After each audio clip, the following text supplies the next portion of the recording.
Hello, and welcome to the Creative Career Change podcast with me, Hannah Ash. I make my living working simultaneously as a music teacher, an interior designer, a writer, a podcaster, and more.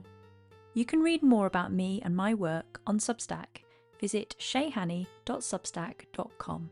That's Shayhanny spelled Chezhanny. In today's episode, I'm joined by Instagram strategist for authors, Nicola Washington, to chat about her career journey so far.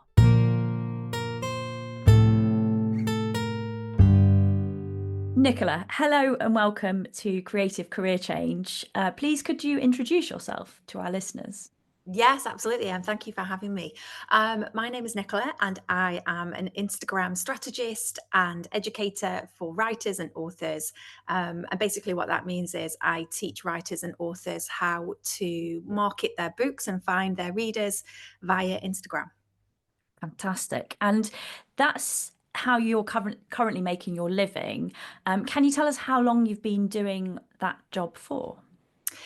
Yeah, I mean, the social media side of my job has taken a couple of different iterations over the last 7 years. So initially, I retrained as a social media manager for small businesses, and I worked with a book of clients for, I think, 5, 6 years, something like that. And then the last couple of years is when I've really switched my focus over to working with writers and authors, and specifically on Instagram.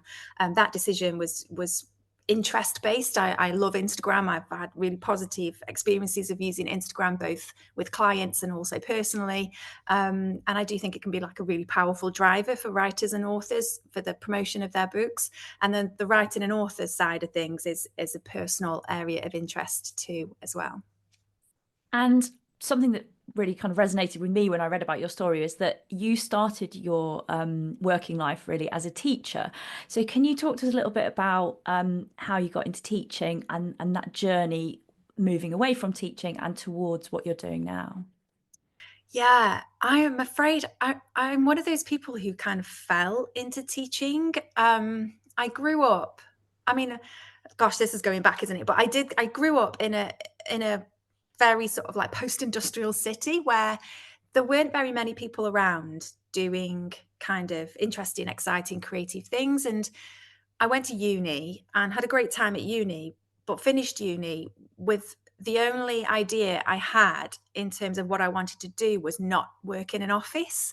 I'd worked in offices during the summers and during the university holidays, and my parents, both had jobs that were very office based, and all I knew was I did not want a job that was working in an office. But I sometimes think that when you come from a background where there are not models for alternative ways of working and different kinds of professions and jobs, teaching is something that you understand. And I think that, I understood it. I understood what it was, and I understood where I was going to be working and what I'd be doing. And, and also, it wasn't in an office, and that's how I ended up becoming a teacher. And I loved it for the most part. I mean, it's an insane job. Like, I couldn't do it now, and there were reasons why I quit, which I know we'll get onto in a few minutes. But I did do it for 12 years, and I was a secondary school English teacher, and I worked in London schools, state schools. And for the last 5 years of that 12 years, I was also a head of year. So I was responsible for kind of like the pastoral care of students and liaising with external agencies, as well as actually teaching teenagers how to love, she says, in theory, poetry and Shakespeare and all kinds of things. And it was brilliant. I absolutely loved it for a very long time, but it was hard. It was hard. It was intense. It was incredibly stressful, and took its toll on me as a person. And what kind of led you to, I mean, you don't have to go into complete detail here, but what was some of the catalysts that drove you away from teaching and towards a different way of working where you perhaps have a bit more control, a lot more control over your time and how you can manage it?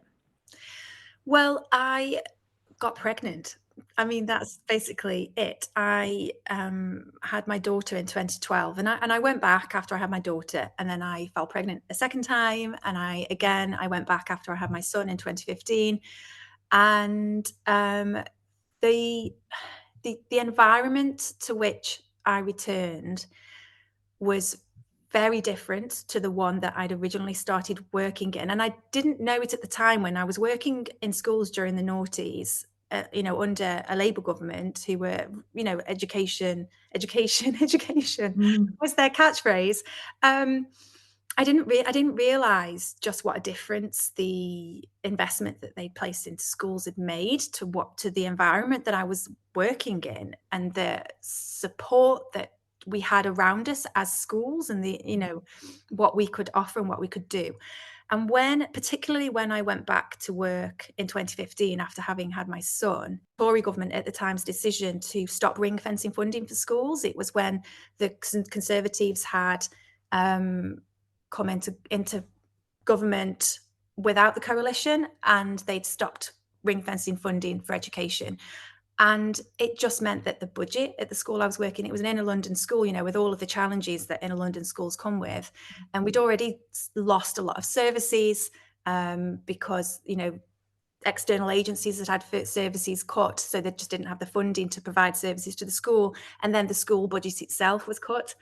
And my return to school was made incredibly difficult in 2015. I won't go into details, but it basically ended with me making a really difficult decision that I was going to take unpaid leave in order to work my notice. And then at the very last minute, the rug was pulled under my feet again, and I did actually go back to work my notice. But by that point, I'd made up my mind that it just wasn't sustainable. It wasn't a job that I could do in the environment I was working in, with two young children. My daughter was 3, my son was 1 by then. I don't live near family. Um, and, it was just made completely untenable. And so sadly, I left the profession under a really big cloud and was completely crushed by it. So it's not a happy story. No. I was very much pushed out of the profession rather than choosing to take a different path. Yeah, it's interesting as well, isn't it? Because I think, I don't know about you, but when I was younger, and some of my reasons for going into teaching are very similar to yours, like not really based on a lot of deep thought, but yeah. No. But I think sometimes we kind of were fed these ideas that going into teaching could be a really good way to sort of work around family life and things like that. Mm, But the number of, I mean, I don't have kids, but the number of people I speak to, and people that I've worked with and colleagues and people in situations like yourself, actually teaching, despite there being holidays, yeah. doesn't really lend itself. There is absolutely no flexibility whatsoever No, in the during the profession. working, that's No. it. And I worked out, I mean, not to sort of linger on this, but I did work out that I lost 5, was it 4 or 5 hours a day, um, post having children, 4 or 5 hours a day that I would have spent working previous to having children, which is insane when you think about it, because I would be at my desk by 7:15. I would leave my desk at 6. I would go home and eat something, and then I would sit down and start working between the hours of 7 and 10, pretty much 5 days a week. When you've got small children, you can't drop them off at nursery until 8 a.m. and you have to pick them up by 6, and then you're feeding them, and then you're putting them to bed, and you're exhausted because you have small children. Um, and so I lost literally like almost a full working week of time I previously spent doing my job. And so that was also a factor, like the demands of the job were such that they were just it was totally unrealistic. My husband, personal circumstances as well. My husband had a job that was very demanding. He was out of the house before the children woke up and getting home just as they were going to bed. And so it was all landing on me. And it just was not possible. Like, something was going to break. And I thought, well, I can't do the job well um, under these circumstances. I also can't parent my children well under these circumstances. So I made, it was all kind of happening. All of that stuff was happening at the same time. But the real kind of the straw that broke the camel's back was how difficult the return to work was made. I always intended to go back, but then I didn't. And the reason was because I wanted a job. I very much wanted to work, and long term, I needed to work for our family finances. We could cover me not working for a short amount of time, but certainly not long term. And I wanted to work, but I needed a job that gave me the flexibility to control how much work I was taking on, to be available at certain times of the day, without the wheels coming off everywhere else. And that was what the pivot, the change in direction gave me. So how did you then start to kind of navigate your way towards becoming a social media manager? Because that does seem like a very long way away from being a secondary school English teacher. But I'm fascinated to hear how you kind of got in, went in that direction. Yeah, it is quite the departure. I always think that, like, gosh, like going in a totally different direction. So at the beginning of 2015, I had started writing a blog. Blogging had really, had been going on for a while, but kind of wasn't part of my awareness while I was teaching because, teaching is all You were consuming. busy. Yeah, Yeah. I was busy. And but I sort of started my own blog talking about motherhood. And at the time as well, there was kind of like an online movement around sort of an idea around like honest motherhood, a way of countering the narratives of motherhood that it should all be perfect and idealistic and every minute is joyful and, all of that kind of thing. And actually the reality then becomes a real shock to people, because nobody talks about, difficult births or postnatal depression or what impact it has on your relationship. There are all kinds of things that people don't talk about.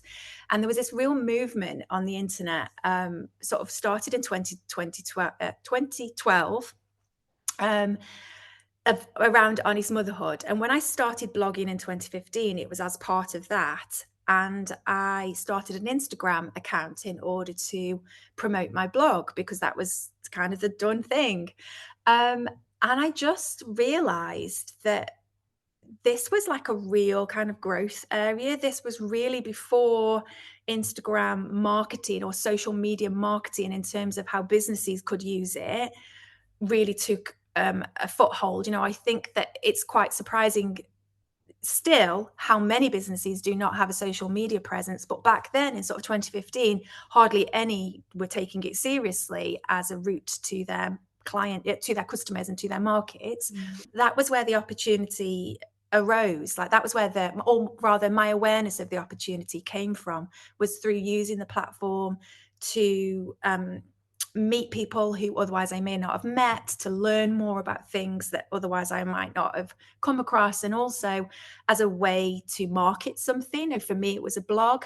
But then when I finished teaching, I decided to retrain as a social media manager with an organization that doesn't exist anymore, but it was called Digital Mums. And what they did was they took mums who'd left the workforce or who were looking for flexible work opportunities, and they taught us over a 6-month course how to use social media to do marketing for small businesses.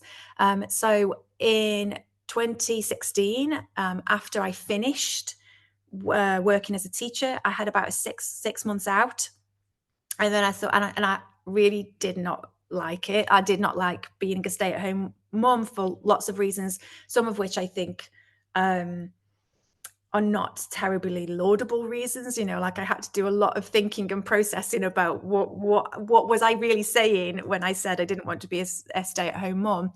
And I had to come to terms with a lot of stuff around so much of my identity had been wrapped up in being a teacher and the usefulness and the purpose of that. And then I sort of decided to do this retraining course. So I started that towards the end of 2016 and finished it sort of quarter of the way into 2017. And then, the last kind of module on the course was how to set yourself up in business, how to find clients. So yeah, I mean, off I went, and the rest is history.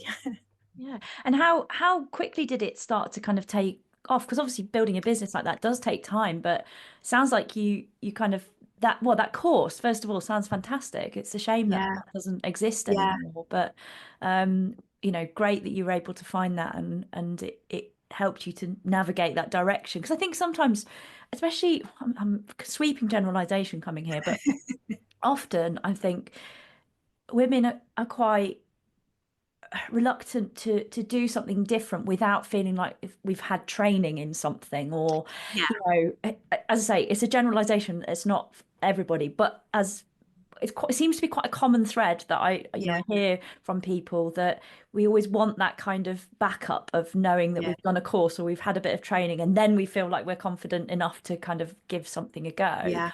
And do you feel that that did give you lots of or some confidence to move forward with it? Yeah, definitely. I felt like it gave me legitimacy. I mean, nowadays, a lot of people will set themselves up as kind of like social media managers because they've worked on their own personal accounts. Um, and, I still think that that's a really great point to enter the profession. But I also think that, there is value in learning your trade, learning your craft, in like there is in any other profession. So there are routes in that mean that you don't need to do a course, but I definitely felt like it gave me a legitimate thing. And Digital Mums at the time were also an organisation who were doing because I was blogging in the sort of mum world, and Digital Mums were targeting mums, so they were people that. They were an organization that people were aware of. And it actually really played in my favor because what I decided to do was to specialize, which was something that they encouraged us to do, was to specialize in businesses whose target markets were parents who were, well, mums more specifically. And I already had a network, thanks to my blogging and the sort of work I'd done promoting that. I already had a network of people who, not that they weren't friends, but that I had made connections with, who were either setting up businesses where their target markets were mums or who knew people who could sort of send recommendations my way. And I was really, timing wise, I was really lucky because there is a small business, a gifting business called Don't Buy Her Flowers. And the founder of that business, Steph Douglas, was somebody who I'd met very superficially through the sort of blogging world. And we, as part of the course, we had to make a list of our ideal clients, like who did we want to work with, and she was on my list. And then the suggestion from the course was, okay, cold pitch them, offer them an audit of their social media channels. So I did. So I emailed Steph out of the blue saying, by the way, I've just finished my course, and I'd like to do an audit of your accounts. Would you be interested? And at the time, what I didn't know was that she'd actually just found out she was pregnant with her third child. And so she was actually looking for somebody. She was going to be looking for somebody to take on the running of the Don't Buy Her Flowers social media channels. So that was in 2017. And I worked with Don't Buy Her Flowers. Don't Buy Her Flowers stayed a client of mine for 6 years until I stopped working with them in June 2023, which was when I moved full time over to working with writers and authors. So it was all quite, I was lucky in terms of timing, but I did have to make the leap. I had I had to kind of go, yeah, you can do this. Yeah. And at the time, I remember my husband being really skeptical and being like, "Are you sure there's going to be enough work?" And I was then very lucky because Steph's network, as a founder of this business, and she was quite high profile because she had her own quite large Instagram audience. She would often get people who would speak to her saying, "Who's doing your social media?" And she would point them in my direction. And very often that was, I mean, word of mouth was how I found all of my clients for the first 6 to 7 years of running my business. Yeah, that's amazing. What a great piece of advice from your course to, make that list. I've seen these kinds of things before with some things that I've done, but it's just that reminder that if you don't dream of something and think, well, what would the ideal be, and you don't give it a try, you never know what might come of it. And actually, what's the worst can happen in that situation? Somebody just doesn't reply or says no. Yeah. But Yeah. I think that's a really great story that a lot of people would Yeah. find quite inspiring and could lend itself to lots of different businesses, or where people are self-employed and trying to make their way into something. Yeah. So can you talk to us a little bit now about the next pivot, which was Mm, towards focusing your Instagram and social media management in a very specific direction? yeah, sure.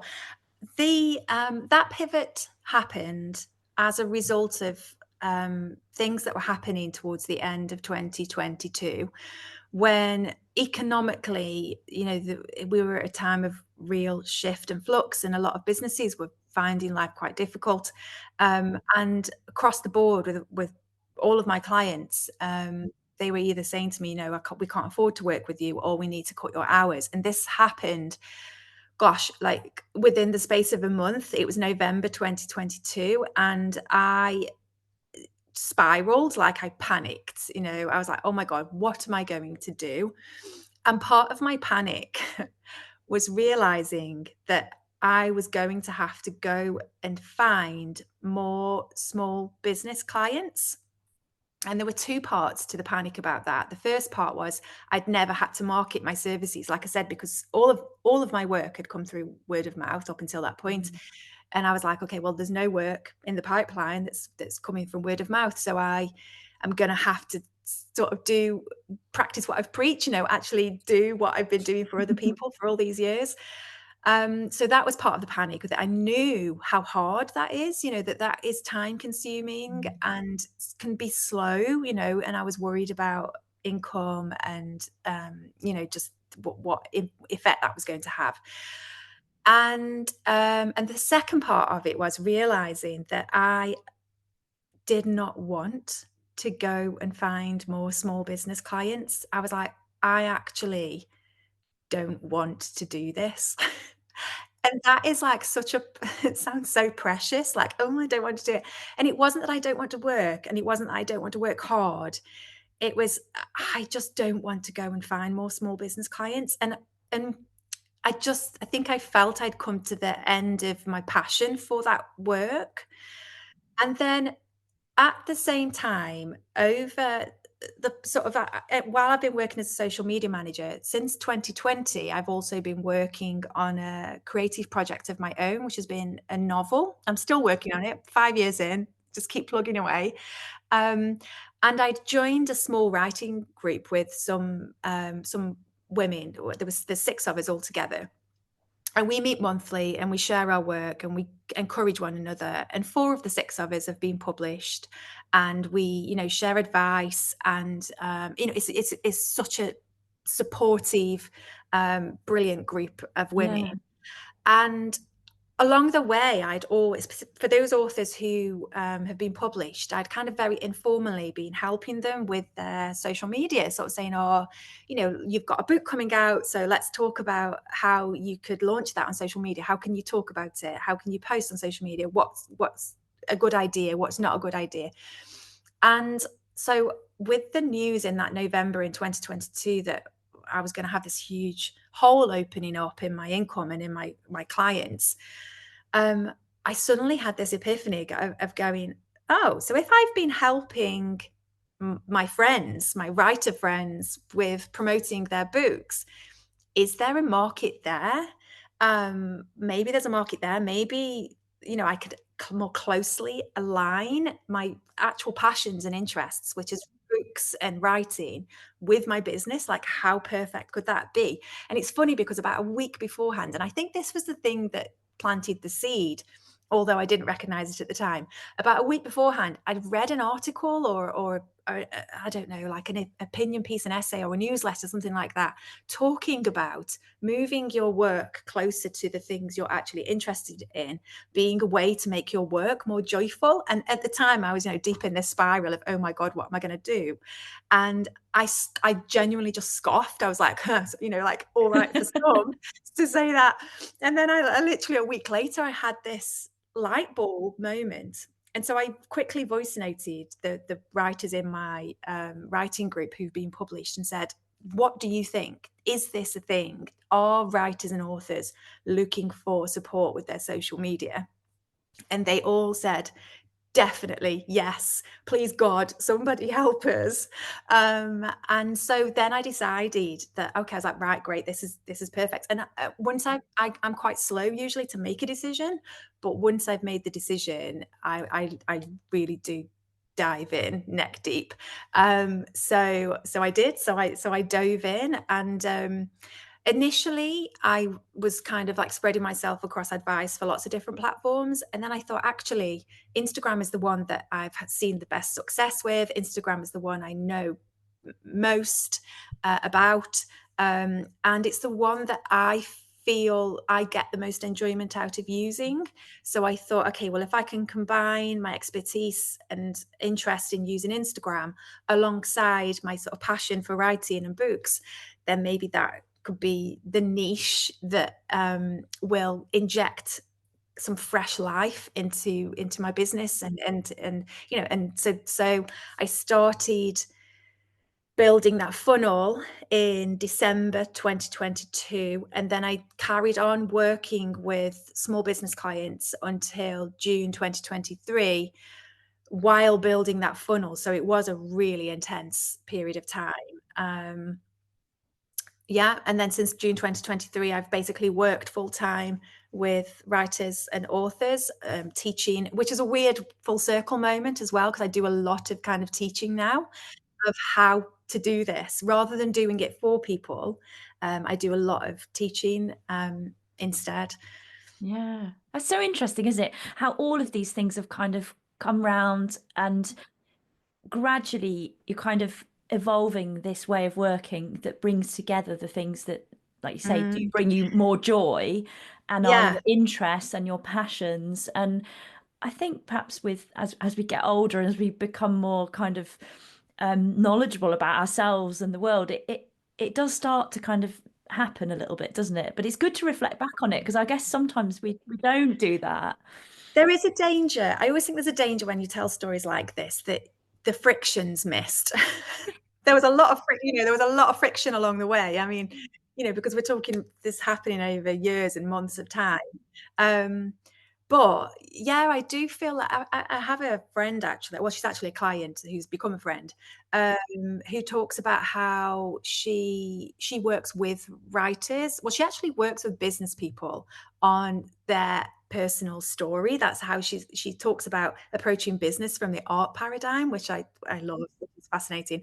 But she talks about how very often when you really dig into what people are passionate about, it's what they were passionate about as children. So if you look back to like the things that brought you joy as children, very often we might have like detached ourselves away from that, or just lost some of that, or our lives have become full of other things. But if you can get back some of that stuff that you loved as a kid, it can really kind of bring joy back into your life. And I was a oh God, I wasn't, I mean, I don't even know what the extreme of a bookworm would be, but I was it, for my entire childhood. So yeah, there are loads of full circle moments, I think, that you go through your 20s doing what you think everyone else wants you to do, and then you go through your 30s doing what everyone needs you to do, and I think you hit your 40s and you're like, "Oh, okay, like, I'm gonna just go back to the beginning Yeah. and do the Yeah. stuff that I love doing." Yeah, I think that's brilliant. I mean, you've touched there about you mentioned frictions along the way. Perhaps you could pick out one or two of the biggest challenges that you've had to give us the other side, maybe a little bit of that story. Yeah, definitely, because it's always there. For the first few years of my business, as a freelancer, I mean, I don't think really looking back now, I was properly like a business owner, because I was selling my services as a freelancer. Whereas now, I do think what I do now, because of the different income streams that I have in it, where I have like a membership, I have workshops that I market, I have one-to-one services that I deliver, and I also do a little bit of kind of strategy and content creation work as well. Um, I do feel like I'm much more like a business owner now as opposed to a freelancer. But for those first few years, like I said, like all my work came word of mouth. And coming from teaching and going into this job, I also felt like I'd won the lottery because I'd felt like teaching was so stressful. And I was earning the same amount of money that I was earning when I was a teacher, but with literally like a hundredth of the stress. So I was like, well, to me, this feels incredible. Like this feels amazing. Um, but then when I did the pivot to becoming much more of a business owner and this writers and authors thing, it meant that I had to start marketing my services. So I had to start spending much more time of my week doing what is essentially unpaid work because like I mean it's not because your clients part of what your clients pay you has to pay for the time you spend on finding more clients. Like that's just the way small business, small service-based business works. Um, so I had to make these big adjustments. And, I'm just about, I'm coming up for 2 years where I've been working in this part of my business, this iteration of my business full time. It'll be 2 years in June. And I'm only just kind of steadying the ship in terms of income, Mm, where I feel like I've reached a certain threshold of income that is not guaranteed. It's far from guaranteed. There's a huge amount of insecurity, but is I can sort of map my income rather than scrambling from month to month, which I did spend a lot of time, certainly 12, maybe even 18 months of time really sort of scrambling from month to month and sort of like having to sort of I don't know, like really emotionally investing in the marketing of what I was doing because I needed the money. I needed that income just to cover, what we needed as a family. And so that's definitely been a really steep learning curve, um, and quite taxing emotionally and energy wise. And I feel like I'm just getting to a point now where that's starting to stabilize. I think I've still got some way to go. I'm not very good at planning. Um, I'm very good creatively and I'm good at sort of doing planning for other people. But I'm terrible at planning for myself. And a lot of what I do, I sort of wing and it's off on the hoof. And I like to learn as I go along. So I don't always know quite what I'm doing while I'm doing things, which, it's fine. It's worked. And people who are listening to this who know me and know my business might be really surprised to hear that because I think that sometimes like I have a very kind of like together exterior when actually on the inside I'm going, oh my God, I don't know what I'm doing a lot of the time. Um, and planning and prioritizing are a real challenge for me, particularly because my son is still at primary school. I still only work the school day because he's still reliant on me doing the school runs and things like that. Um, so, trying to choose what is the thing I need to do next in order to move my business forwards and take it where I want it to go is really hard and I'm not very good at it. And I think I get it wrong a lot. And that's not to say what I deliver is bad. I'm just not always sure it's the next best thing that I should be doing. I think, I've, what do you call it, kissed a lot of frogs along the way. Um, and, and I think I could be better at that, and that's something that I really want to work on. But then I think the whole thing is a process, and nobody starts off their business knowing all of the levers they're gonna pull. Like, it's such a learning process. that's partly what makes it exciting as well, I think, isn't it? Yeah. I don't know. For me, that's a bit of the case, I think. And I think that having that, one of the things I loved about teaching was that although you worked within this timetable structure every single day and the terms and this, and you've got the curriculum, when you walk into a classroom, how you delivered that curriculum was entirely, well, it used to be, I know this has actually changed quite a lot, but was entirely down to you, that how you access certain material, the materials you would use to get, you know, 13-year-olds thinking about The Tempest was completely down to you. There was a huge amount of freedom around how you did things. And I think that the same is true of running your own business. So a lot, the flip side of the lack of security and the flying by the seat of your pants is this real feeling of energy and curiosity and control of choosing what you do next and where you what you plow your efforts into. And I suppose the stress comes from, okay, I could plow all my efforts into that and it make me no money. That's where the worry comes. Um, but I don't think, I mean, I don't think never, but certainly I don't foresee me going to work for anybody else at any point in the near future. I'm not going to say never, Yeah, yeah, but certainly not at the moment. yeah, that makes sense. And you've kind of touched on this a tiny bit just then, but is there anything that you do miss about teaching? Yeah, it's such a hard job that sometimes, it's hard, it's difficult not to focus on all the negatives. But something that people are very often surprised when I say this is that I miss the kids. I miss teenagers. Like, teenagers get such a bad rap. And I think that very often parents, especially, might see the worst of their own teenagers.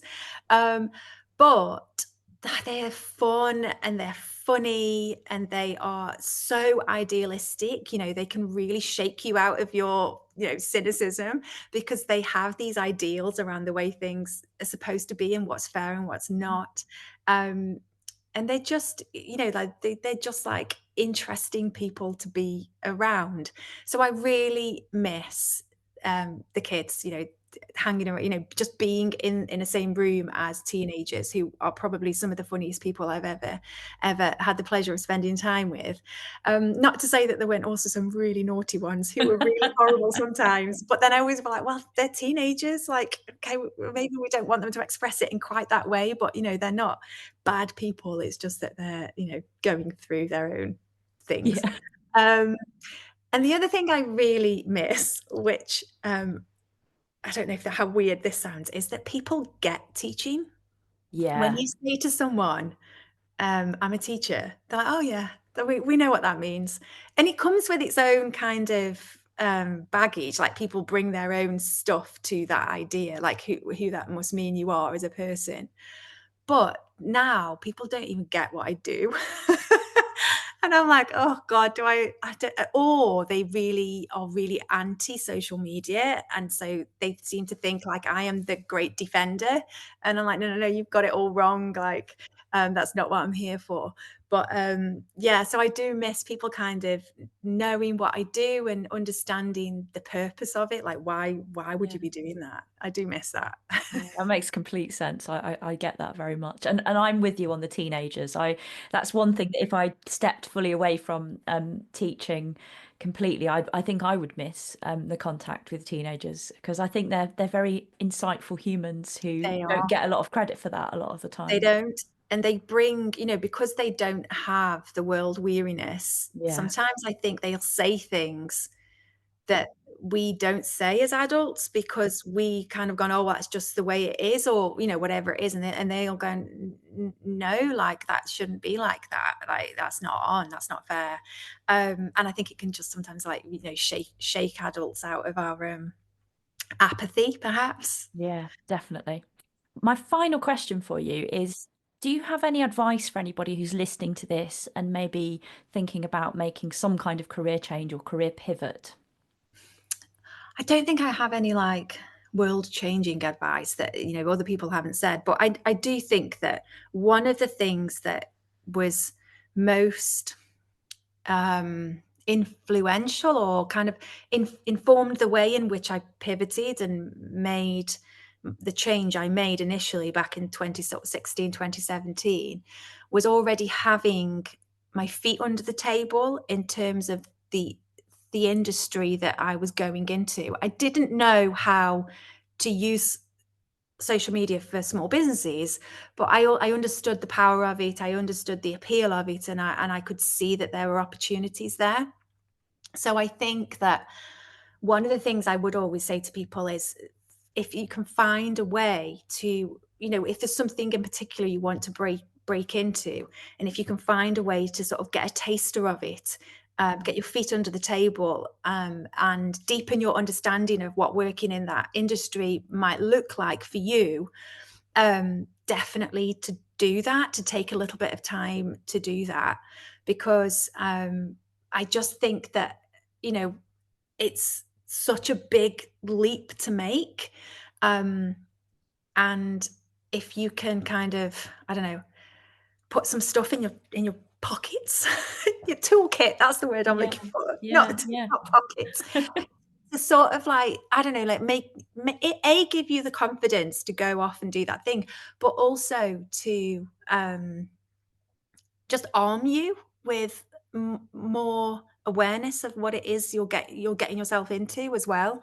Mm. I think it's really important. So it might be like just going for a coffee with somebody who does the thing that you're interested in doing. It could be doing a course. You don't have to do a 6-month long course that I did. It could be a much shorter course, or just going to like webinars. Like just a 2-hour webinar run by somebody who's doing the thing that you're thinking of doing.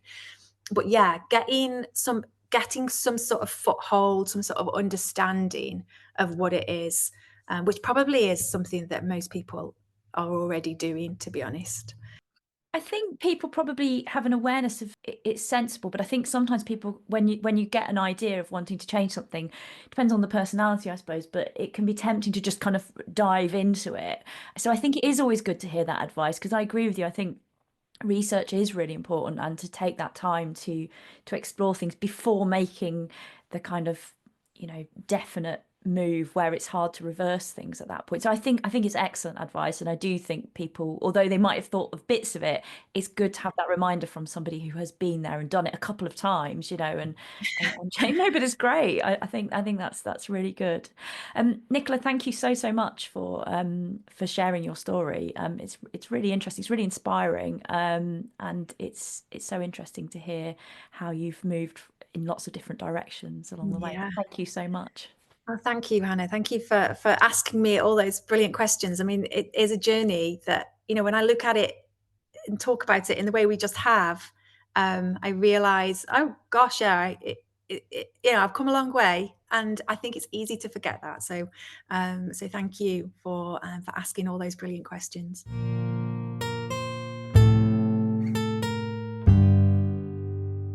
That was Hannah Ash chatting to Nicola Washington on the Creative Career Change podcast.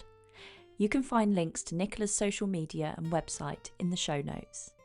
And if you enjoyed this episode and aren't already subscribed, visit shayhanny.substack.com to sign up and receive new episodes direct to your inbox.